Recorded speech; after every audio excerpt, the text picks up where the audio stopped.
If you were a manager of a grocery store, what products customers never bought but may like?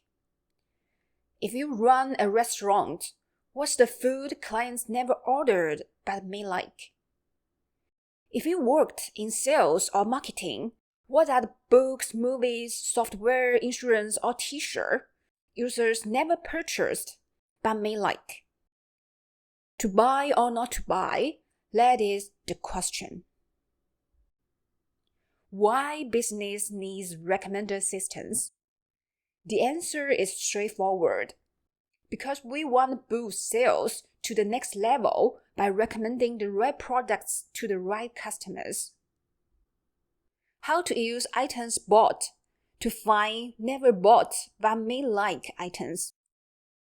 The recommender system was born with the mission to figure out the answers. Powered by machine learning and statistics, models are able to discover the hidden association between products from historical orders and the underlying patterns in latent features using the user item matrix. What are the main solutions in recommender systems? What are the hypotheses behind the content-based recommender, collaborative filtering, popularity, and the association rule? We will take a closer look in the next video.